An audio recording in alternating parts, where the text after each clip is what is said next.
Okay, B'Shem Hashem Na'aseh V'Natzliach. We are in the Pirkei Avot, MESILAT YESHERIM, and we are ending chapter 10. We're moving through the chapter swiftly.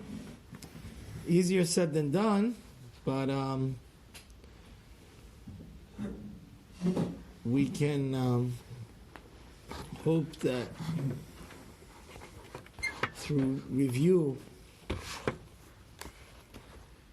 sooner or later we will incorporate it in our lives. Amru Rabotenu Zichronot. We're talking about NEKIYOOT. What does NEKIYOOT mean? NEKIYOOT means not only should you not sin, but kind of we want to make it waterproof, that our spiritual ship doesn't have any cracks for the Satan to drown us, you know. So it says, King David, it says, was an expert in the mid of NEKIYOOT. Wow,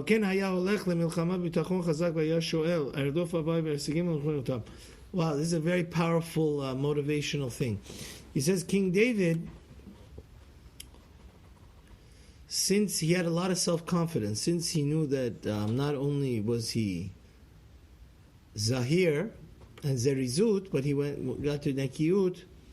That's why he was very confident in his wars that he would prevail through the protection and of Hashem, of course. That's why in Tehillim 18 it says, I'm going to go to war, chase after my enemies, and I'm going to entangle them, and I'm not going to come back until I destroy them, right? Mashallah shalu Yehoshaphat Asa v'Chizkiah lefi shalom elokim kol kach. But other righteous kings didn't say that. We don't find in the Navi, because they weren't as pure and as great as what? You know, King David. So it says, so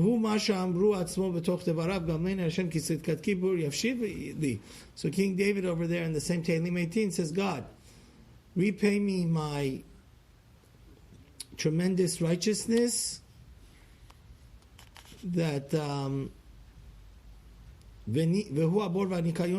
says that David was spot clean. He was kind of like spotless. Like another mashal for what NEKIYOOT is, you know how there's a cleaning and then there's a deep cleaning in your teeth? You could get two types of cleanings. So that's the same thing here. He says, Ki becha arutz kadud erdof avam ve'asigem ve'hu atzmo amar mi ala b'Hashem u'miyakol sho. Oh wow! This is actually one of the most beautiful Tehillims. Tehillim number 24. I'm giving you guys some homework. Look at it. It says, who's going to be the person that deserves to come into God's temple and to deserve the next world? It says in Tehillim 24, Neki kapayim ubar levav. Somebody that has clean hands has this attribute of NEKIYOOT and ubar levav. It says, Va'amnam vadai sha'amida azot kasha. He says, this is getting to more sophisticated and the higher echelons of the ladder. It's kind of like, I want to say it like this. You can't say college is harder than high school. It's a whole different level. That's the same thing here. NEKIYOOT is getting to a level that is very, very high, because you're digging very deep to uproot any desire for the sin. You understand? He says, because we're always looking for more heter. You know what that means? Looking for excuses. We know deep down in our conscience is lashon hara, but, right? All these different buts. And we want to trick ourselves, but we don't know that to thyself you need to be true, you know? It's fascinating, actually, how sharp and crystal clear our deepest echelons and thing of our conscience is. how it knows what's right and what's wrong, you know? It's true we try to throw this mud, the mud of sin upon it. So he says, you should know that if you're able to get to this high level of NEKIYOOT, you have reached a very, very high and lofty level. You went through a difficult war and you were able to prevail and come out triumphant. Now he wants to go deeper. We're starting chapter 11. He says, wow.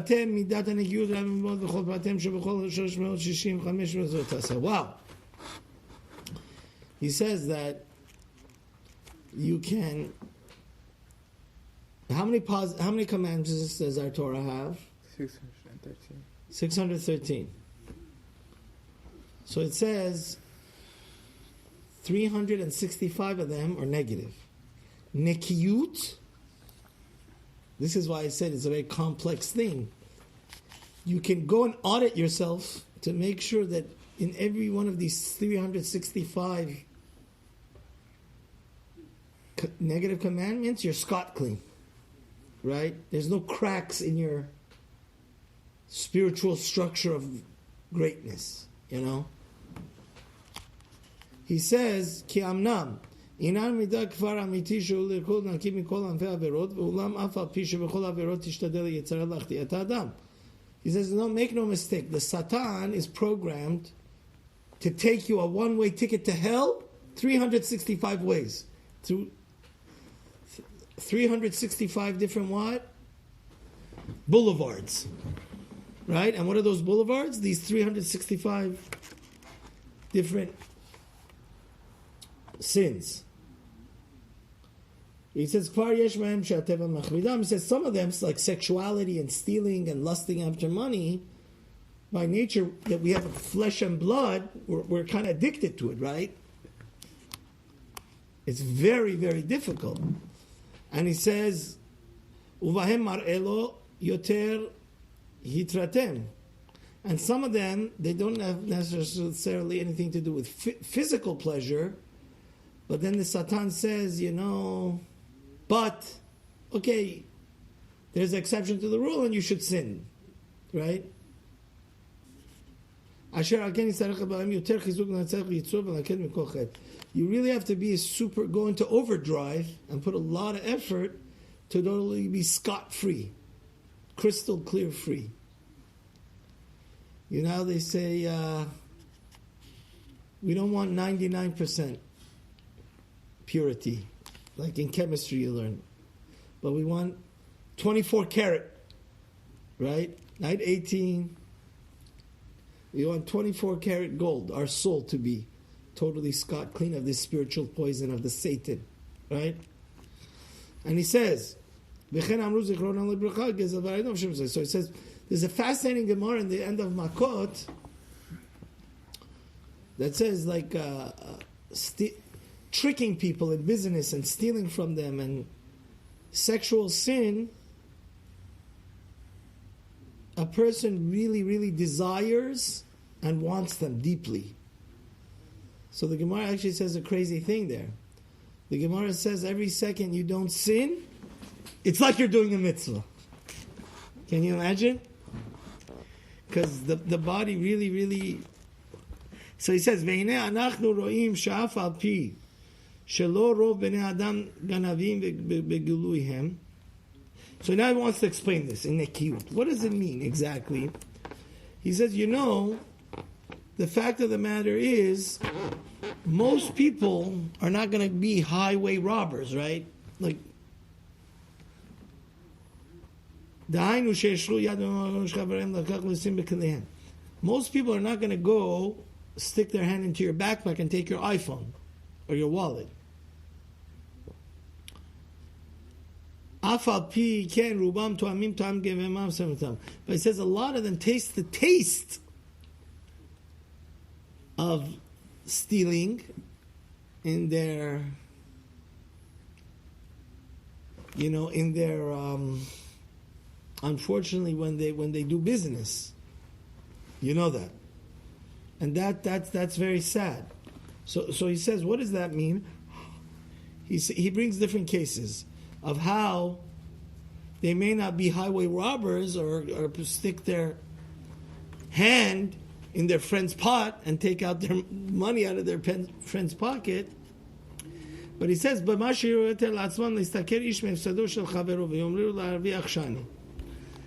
he says sometimes things that I saw when I was a salesman of carpets and flooring, like you could say, it's grade 2 carpet, it's reject carpet or padding.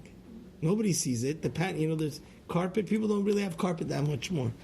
It's more laminate now. But there used to be a time almost every single American house, the whole house was what? Carpet. So there's 2 types of padding you put to make it thing. You could put 2nd grade or 3rd grade rejected padding, or you could give the customer first. Or just, a lot of times there's people, unfortunately, I know this firsthand. They, when before, this is 10, 15 years ago, when the iPads, you sell people fake iPads, and people are thinking they're buying what? You're saying, okay, it's a similar manufacturer, but it's all these buts. You this type of stuff, you know that for a fact, guys, that on Amazon and eBay, there's literally hundreds of thousands of transactions of Nike Air and like Jordan stuff that people sell that's really fake, and it's not. Now that's halakhically not allowed. You know that. Yeah. If you profess that you're selling me a Rolex watch and it's a fake, right? So that's a perfect example of what he's saying, right? What in the business world, in the retail world, and even in the online world, right? A lot of this type of stuff could happen.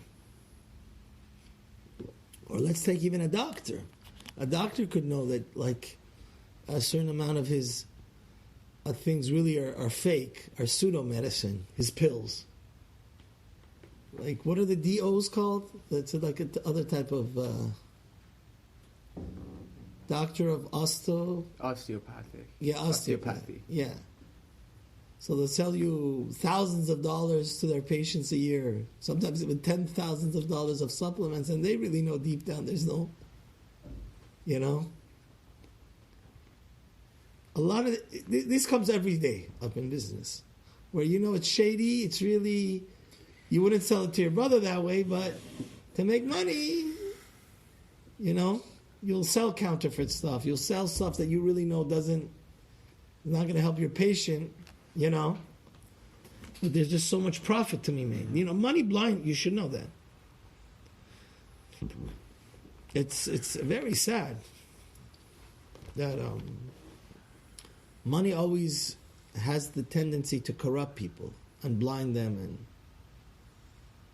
And he says, he says, first of all, in the Torah, it says there's dozens of these negative commandments that has to do with stealing. You know that.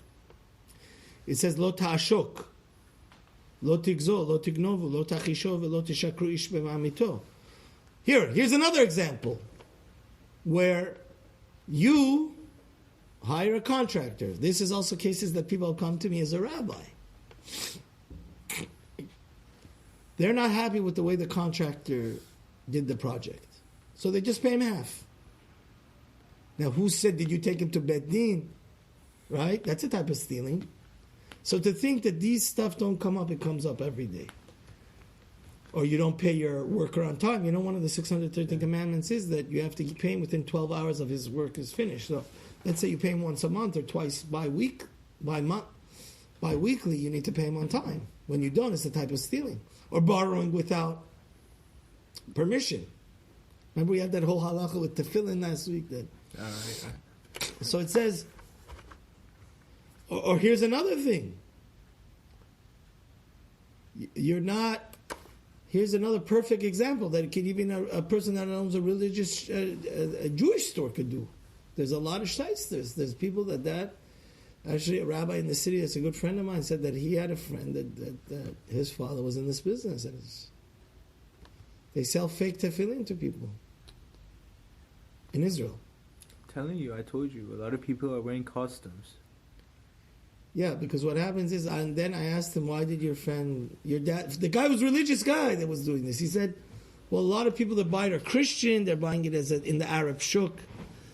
But I said, still, why because what he did, it was photocopy. So all these ideas of not paying people on time, you have a fight with the guy, and then you become the judge and jury and just paid him half. Not paying the full payment, selling counterfeit stuff, delaying the payment, which is also forbidden. Or another case is, let's say this tefillin that you sell the guy, there's two types, by the way. There's dakot and gasot. You know, the dakot are made out of very cheap leather. The other one is made out of very, very heavy-duty leather. They press together very, very thick pieces of leather, and that it's made to last a lifetime. The dakot, after 10, 15 years, it falls apart. But let's say the guy is like a Baal Tshuva or a non-religious Jew. You charge him the price. I literally saw this 2 weeks ago. A very nice talit should cost between 120. I saw it in a Jewish gift shop that's catered to non-religious people. They were selling it for $300. Now, technically, they could say, listen, it was on Pico. There's a lot of, people that are always buying new talits and know the business, they know it's between $100, $150. Why are you charging $300? Right? Well, here's another thing.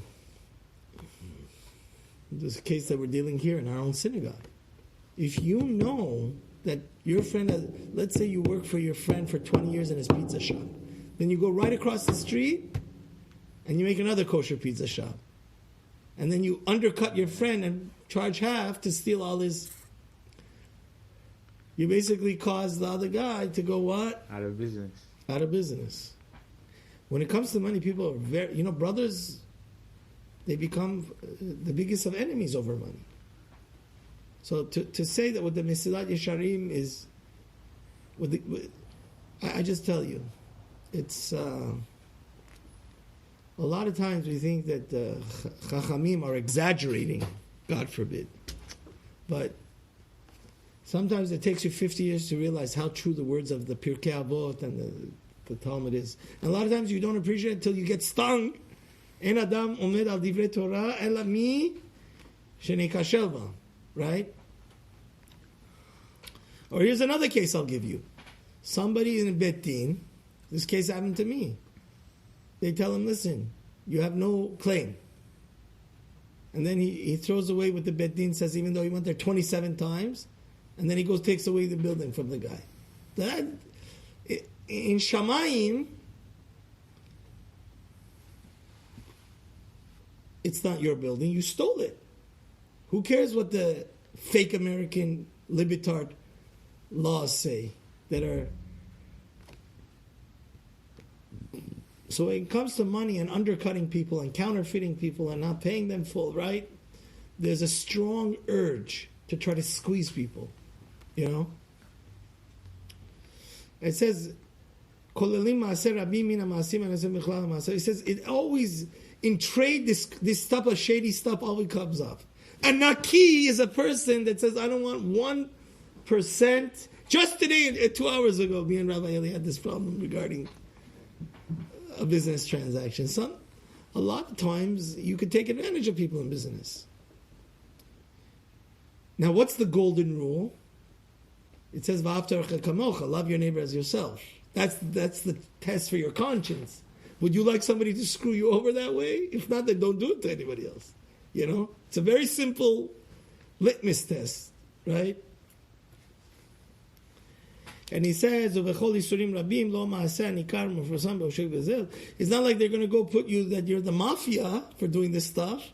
A lot of times the guy doesn't even know, but you know in your heart that you're taking advantage, right? Ela sof sof yagia elav yigrom oto kfar hu bichlal isur. It says even if it's through cause and effect, it's not your. Even if indirectly you're causing him harm, why do that? You know. A lot of times people are so selfish and narcissistic. They're like a tractor trailer. They're like a bulldozer. Anybody in their way, they just run over. Right? And they have no regard for other people's livelihood. If I open this pizza shop, or I open this other synagogue and cause another synagogue to close down, where's your conscience, you know? But people are so, you know what I mean? So it says, so it says a very interesting thing. It says in the Talmud in Sanhedrin, listen to this, this is very interesting. It says, there says you should not violate your friend's wife, which means don't sleep with married women. But actually the Gemara says, okay, Baruch Hashem, we hope that 99.9% of Jews won't go to such an evil and sinister thing, destroying a family, even though even that happens once in a million, unfortunately. But the Gemara says a practical meaning of that is a person's livelihood is like his wife. So why go? You can't make your business 2 blocks away. You go and make it right next door, and you know, since you were working for him, all his. That's why a lot of business now have non-competitive. If they hire like high-end managers, they get it like it's a legal document that it's non-competitive agreement. That if you work, you have to work for another company, because it's sad. People say, you know, the hand that fed them for 10 years, they go and they do the same thing and they do it right next door. So many people told me in downtown. And that's not right. I mean, we can't live our lives like a bulldozer, like it's only about me. And if anybody gets smashed in the middle through my bulldozer lifestyle, who cares? That's wrong. So a naki, and actually that's something very important for our generation, because we live in a generation, no generation of millennials, of young people have been so narcissistic. And, you know, it kind of shows that, especially, there's so many different, you know, lawsuits, if you look. You get so much jury duty. And it's sad, because people are not following the most golden rule of the Torah, love your neighbor as yourself. So, same way you don't want people to take advantage of you in business, you should not take advantage of others. Amen.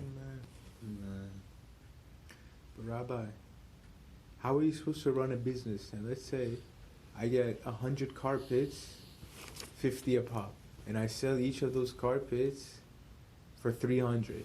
Yes, I record na kya.